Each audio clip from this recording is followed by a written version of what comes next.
Hello and welcome to the IBF Education Podcast, where I'll be speaking to non-native English language learners about their experiences learning English and about why they chose to learn English in the first place. Today, I'll be speaking with Mayerlin. How are you doing today, Mayerlin? Are you okay? Yes, I'm okay. Thank you. I'm wonderful today. Good. Great to hear. So, first of all, where are you from? Okay, well, I was born in Venezuela, but I'm currently live in Bahamas. And between my past, between my past in Venezuela and Bahamas, I lived a long time in Argentina, specifically from 2015. Amazing. So you've lived in three very interesting countries. Yes. Well, and in the middle between Argentina and Bahamas, I lived in around 6 months in Ecuador. Well, because my husband is Ecuadorian. Amazing. That's awesome. You've been traveling around a lot in the last couple of years then. That's right. So tell us something about Venezuela. What's Venezuela like to live? Well, it's a great country to live, but especially for people. What about the last 20 years, maybe? Venezuela has a lot of economical and political problems, as is known in the world. But it's a great country, and they have a lot of beautiful places to visit.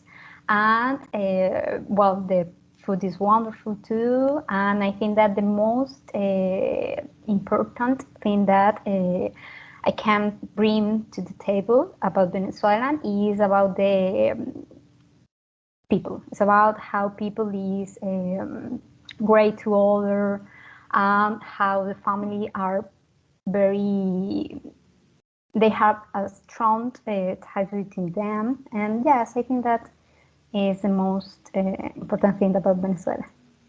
I've definitely noticed that with Venezuelans, that the links to family are, for Latin America, they're particularly strong. Yes, I think that is in the whole Latin America. Yeah, for sure, for sure. It's quite interesting. I find that especially as you move up into kind of northern Latin America and Central America, it seems like the family ties go up another level though. They seem to be even closer than say here on the Southern Cone, like in Argentina, which is already very close. Yeah, It's amazing definitely. stuff. And did you find the same in Ecuador as well? Yes, and especially in the city that is my husband. People is in the same way, so lovely, and they love that you eat all you can because they have a great variety in food too. I imagine. Yeah, I imagine Venezuela, Ecuador, they probably have some amazing fruits. Yes. Some of which I've never heard of probably as well. So how have you found living in Bahamas? Because obviously you've gone from, well, three Spanish speaking countries to an English speaking country. How was that process? Well, it was a little difficult at the start because, I have been studying English the last years with more effort, maybe. But when I moved here, I have the difficult that native people here speak a little different English that I have heard, So I have to understand how is the way that they communicate their ideas to understand a little more better. So I think that that is the main thing that I have to be learn here. And obviously the constant warm weather here, because is this an island, so this is another another difficult thing to adapt. Oh, for sure. Especially imagined in hurricane season, which I know you've Yes, just gone through, haven't you? So that must have been pretty interesting.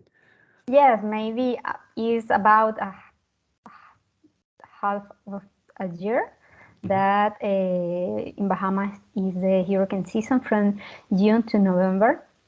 So fortunately, we have experimented only a warning of hurricane here, and well, we have some things related to hurricanes like winds, storm, hard rains, but no a hurricane itself, only a warning.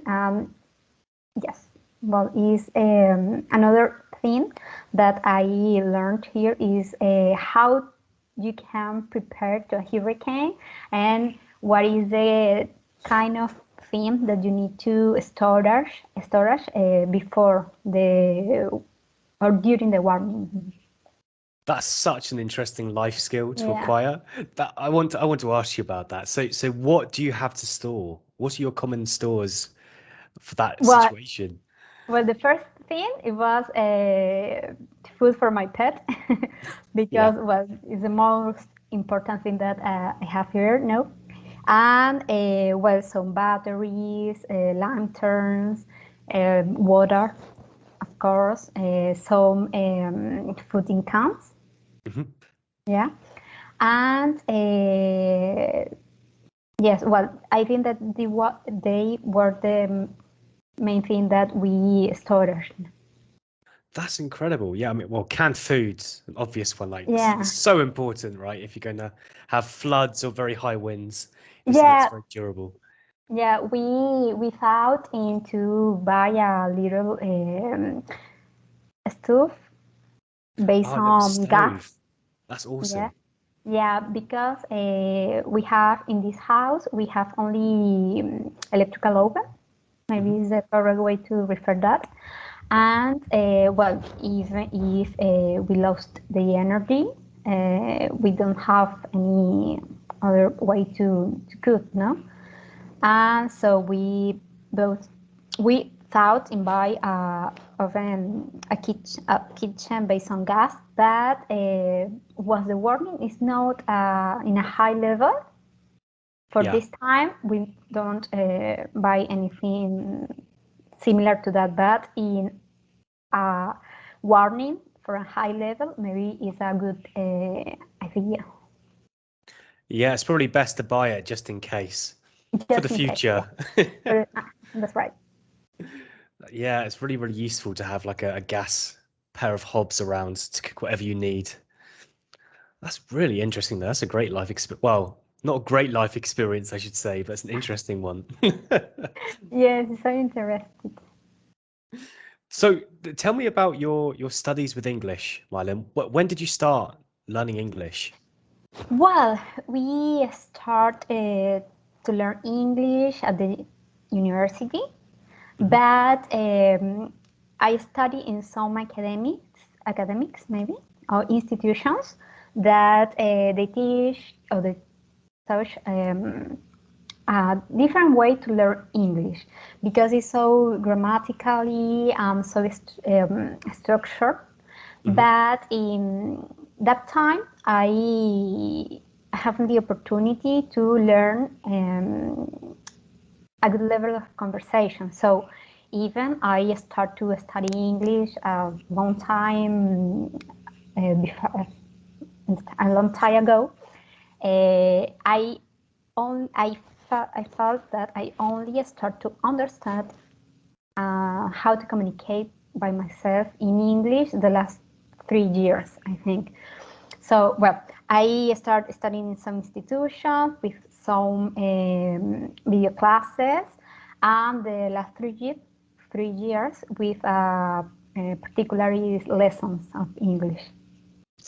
That's awesome, Mylon. So that's okay. So it's a long process for you then. Yes, yes, a long process, and I think that well, the last the last 3 years, I improved a little more my fluency in English, but I feel that I have a long way still in my listening in English. For sure, listening takes the longest time. I think, especially for adult learners, because children are just they're constantly around a language, listening to it, and they have a lot more time just to sit back and listen and not have to utilize it and find a place for it in their life, like for work or whatever. But for adults, like, yeah, listening is always the skill that comes last, I think. It should be the one that comes first, though, in most cases. Like exposing yourself to lots of different listening input is really important. Um, it just helps you understand context of conversations, especially over time when you hear the same things being repeated in so many different contexts over time. You just naturally acquire so much vocabulary and knowledge, and naturally structure also, which is awesome.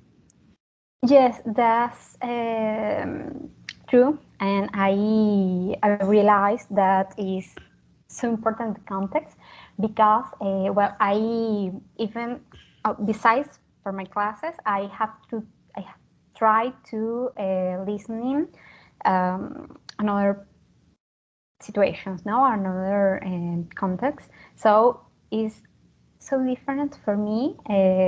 Listen, maybe a movie, a series, here context for some meetings in my work, or when I meet with people here, or with people that live here but is not related to my work, but only friends. And the most difficult is when I speak or I have conversations with local people here, because it's some similar that happened in Argentina. For example, when I moved to Argentina, even Venezuelan people and Argentinian people speak in Spanish. They have a lot of different words. They have a lot of different ways to express by themselves. So Argentina have some of different words that they call lunfardo, and I think that in some cases here in Bahamas with English happens the same, because Bahamian people have a lot of I don't know if similar to Lunfardo, but they have so different ways to call thing in English, or the pronunciation for a lot of words here. Oh, definitely, definitely. It's so true. All through that region, especially like even if you look at outside of Bahamas, if you look at countries like Jamaica, but there's a lot of Jamaicans that moved to England in the 80s, and I love speaking to Jamaican people because they've got so much flair in their accent, and it's kind of a really common thing in that part of the world.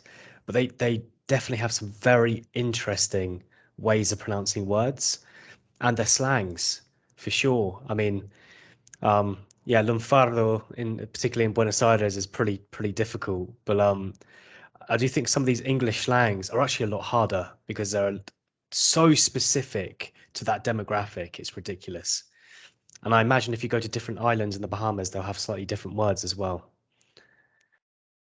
Yes, yes. Well, I only visit two islands here, and yes, yes, I realized that there is a little difference too between the accent. Yeah, I can imagine. I would never worry about accents though. Um, I mean, accents are cultural markers, so they're nothing to focus on. It's just the identity you've grown into a language, right? So, and if you spend long enough with people, you will start to understand their accent anyway, just from the context of the situations, as always. So it just takes time. I think a lot of people don't have the patience. They get really panicked. And they're like, oh, I didn't understand anything that person said. It's like, give it a week, give it 2 weeks. You'll start understanding it little by little, but you need constant exposure. There's definitely no unifying pronunciation in any language, actually. So that's okay. You'll get used to it, more so than you already have. So what do you do for work, Mylin? What is your job? Okay, well, I am an electrical engineer. I currently work with some renewable projects here in Bahamas, and what it was the reason because I moved here to develop some solar projects, and well, that is my job. That's amazing. Really interesting projects. Yes, yes, it's so interested, and even in any country is technically is the same theory, but you need to adapt to the condition of any sites. For example, in Venezuela and Ecuador, for example, there is a lot of there is a constant weather situations. So you design for the type of place, and for Argentina, you need to design for different stage or of the year. Like different seasons of the year. Seasons, yeah, the different seasons of the year. And here in Bahamas, the most challenge thing to take in account is about the type of winds and the type of ground that you have in any island. No? So you need a hard system to support of the winds because of hurricane, for example. Even That's so you interesting. Yes, even you have a great resource, solar resource is okay, but you need to focus on other things like this. Yeah, the structural integrity of it, making sure it Yeah. survives the weather phenomenon. Yes, So, and not only the weather, in addition, the corrosion because of the short distance between the installation and the sea. oh, of course, you've got to worry about all kinds of corrosion from salt water as well. Yeah, That's interesting. Oh, yeah, okay, that's a no, really big yeah, project.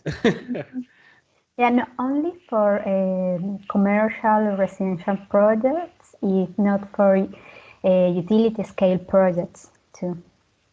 Yeah, that's really incredible. Very interesting job though, Mylin. Yes, So, so how many times a day are you speaking to people in English now? I know that you're living in the Bahamas, obviously your social life is, but are all your colleagues that you're working from, are they all English speakers or are they Spanish as well? yeah, well, is a mix between both. So, well, my boss is from Uruguay. He's from Uruguay, but the president of the company is a Bahamian. So, well, when I speak with both of them, we need to speak in English, and in some cases, with speaking in Spanish with some coworkers that they are from Argentina too. Argentina too. Well, my husband there is an speaker from Ecuador, Hmm. and well, another coworker that is from Ecuador, and some suppliers, even they are from USA, and some of them speak Spanish, but when I go to the sites that we are working, obviously we need I need to speak in English and from some friends here. So in percentage, I think that I will say um, 30 in Spanish, 70 in English. Wow. Yeah, Okay, a so lot you're of completely immersed in English then. So that's amazing. yeah. It's amazing because I can practice and train a little more my listening Yeah, comprehension. comprehension. Yeah. Yeah, I imagine lots of opportunities. It's the perfect way to progress and learn. Just surround Yes, yourself with it. Once you've got enough to be able to, enough experience to help you along, that is anyway. yes, but in some cases, or in the most of the cases, I need to ask for repeat the phrase, or in some cases, I think, oh, I can hear it, and well, they repeat me the Oh, that's really normal though. That's really, do you know what? I have that though. I mean, I'm a native person from England. If I go to some parts of Scotland, Ireland, or Wales, there's certain accents in certain places that I can't understand the first time. I have to listen really, and even after two or three times somebody repeats themselves, sometimes I still can't get it. Um, Especially, I had this story once when I went to Scotland, and it was right up in the north of Scotland near Inverness, and our car broke down, and there was literally just the middle of farmland, nothing around. So I went up to this farmhouse to ask if he can help repair the car, and I couldn't understand a word this guy was saying. Like super close English. Scottish is a kind of a, especially up in the Highlands, is a mixture of Scottish and Gaelic, which is a very, very old, not very well spoken language. And it was so difficult. Even for me, as somebody who's spoken English their entire lives, right? Um, but over the course of the conversation, I started adjusting to it, and I imagine, and in general, I always when I used to go to Wales and Scotland quite often, and the more time I spent there, just the easier it became. Your ears just adapt to things so quickly. I'd say a minimum it takes a week or two of exposure, but if you're speaking to those people regularly and engaging with that accent regularly, you'll get it in no time at all.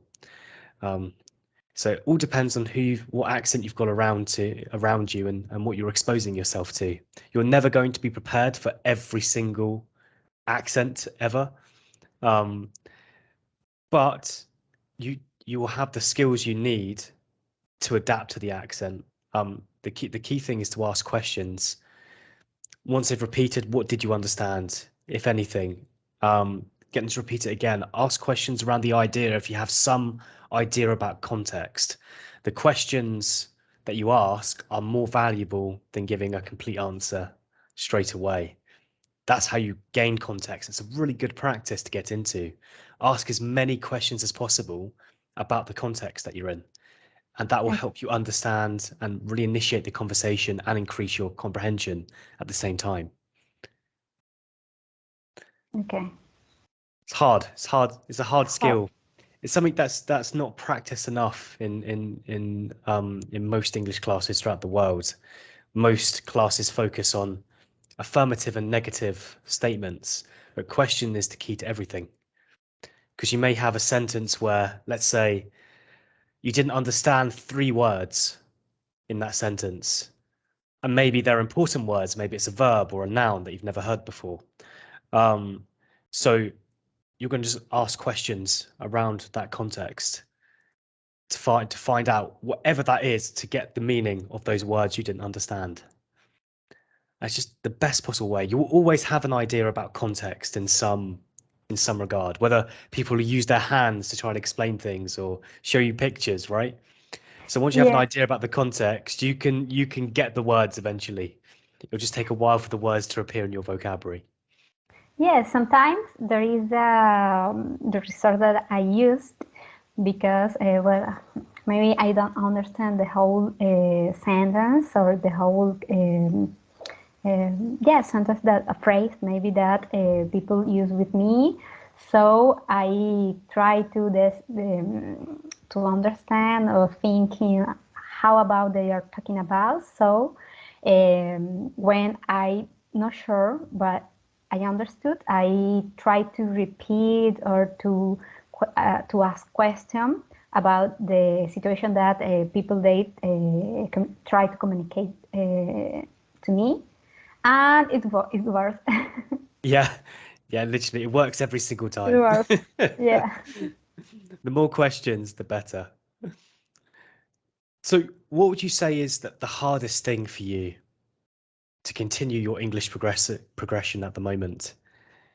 Uh, well, I think that learn different ways to call things, or I'm not sure that is a vocabulary is a way, the best way to refer that, but The colloquialized the, vocabulary, like, yes, yeah, yes, because some the most of the times I try to communicate an idea that maybe I translate, so word by word, I'm not sure, but there is another way to say that in a native form, in a native way, sorry. So I think that is the main challenge that I have now, and is learn how to express ideas in a native way, I think. And definitely. well, and obviously to improve my listening too. Yeah, listening you'll get. That'll happen naturally. You don't even have to worry about that one so much. You're completely immersed in English in your environment. You won't have any problems there. Colloquial language is interesting though. Mhm. Um, well, it's just like any vocabulary. You're only going to acquire it if it's relevant.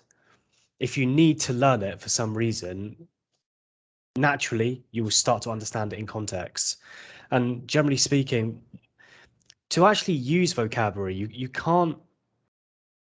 There are very few instances where you can logically input vocabulary into a sentence while you're speaking, because speaking just doesn't work like that.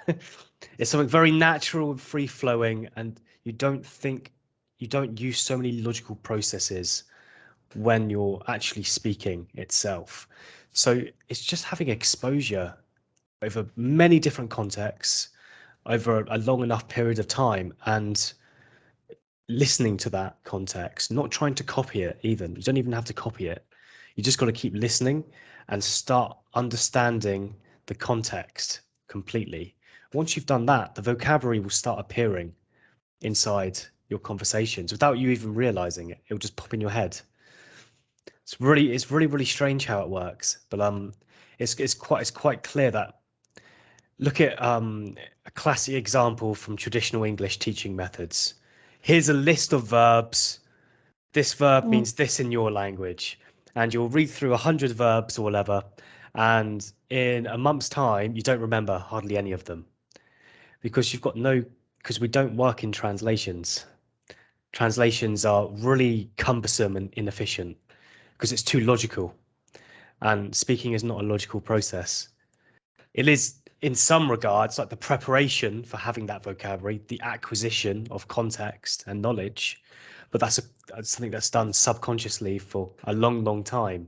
But then just appears in your head and you can use it eventually.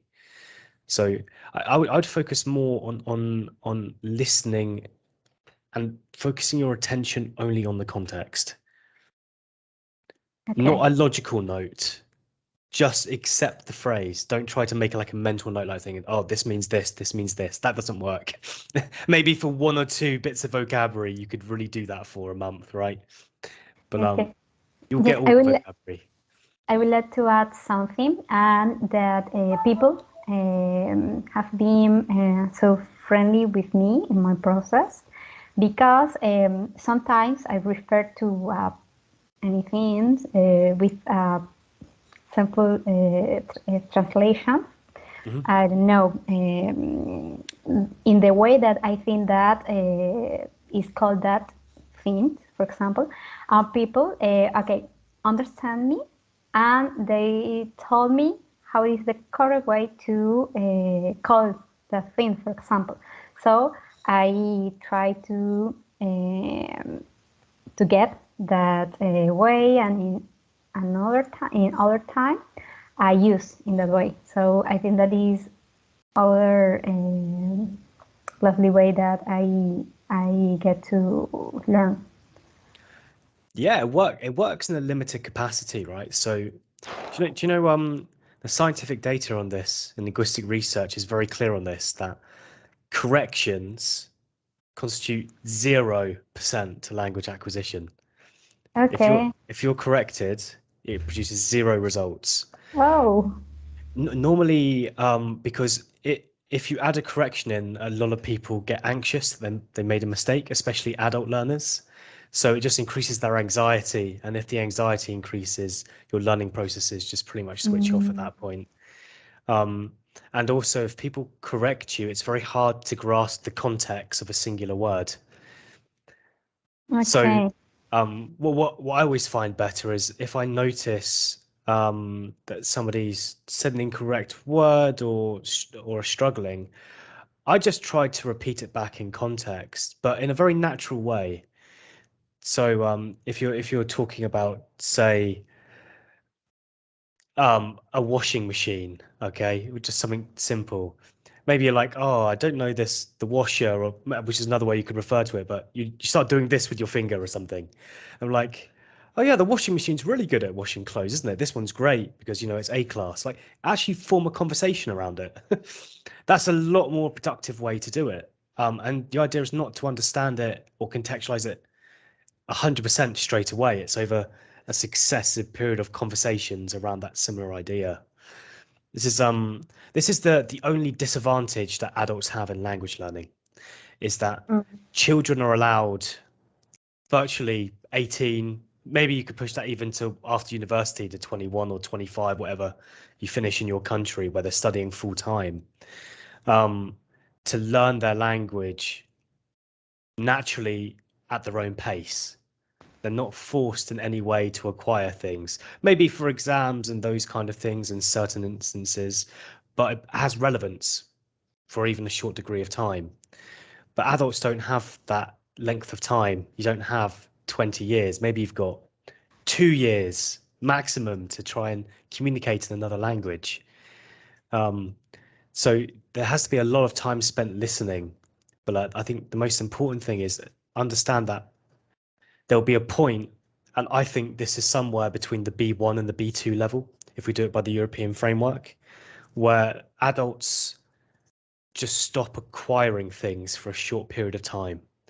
And this is because there just hasn't been enough length of time to allow your brain to start identifying these new bits of vocabulary.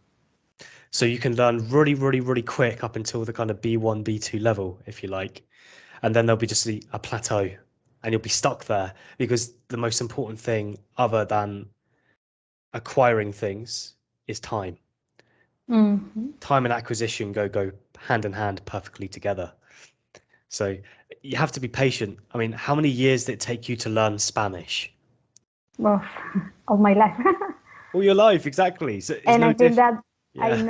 I don't know any everything about Spanish for Oh, of sure. course. Definitely. It's nobody does in language. Nobody knows the full extent of anything. Um, but that's true. Literally, you spend your whole life learning your primary language, and you'll do exactly the same in any other languages you speak. It's no different. There's no Okay, shortcut there. So just be patient. You're doing great anyway, with the things that you've currently got in motion. Now it's just a patience game. As things become more relevant, they'll start appearing more in your head. So okay, that's how your brain works. Remember, your brain is going to focus firstly on things that are important to retain them. And you can only make things important if there's been enough repetition to go through the short-term memory cycle and then fed into the long-term memory cycle, which all these things are recalled from. So you've got to just be patient and give time. okay. And keep in mind. Yeah, yeah. Don't ever get, I think this is a good message for anybody out there. Don't get demotivated if you're not remembering vocabulary. It's not important. Keep going around the ideas. As you said, people will generally understand, and 99% of people are going to be patient with you because they get the idea. Because we, in every language, we explain things in very bad ways sometimes, but people understand us regardless, whether you're natives or non-natives. Maybe you just haven't explained the idea before and you just explain it very poorly the first time you do it. But over time, you gradually improve all of these kind of micro conversations, if you like. Okay, Um, so time and patience and reduce anxiety. That's it. I will try. Yeah, the anxiety one's hard, but you got to find a nice environment. That's key to that. Well, Mylon, thank you for joining me on this podcast today. It's been Oh, an absolute pleasure speaking to you. thank you to Jacob for the opportunity. And to anybody watching, thank you very much for tuning into this episode, and we'll see you again next Friday. Goodbye for now.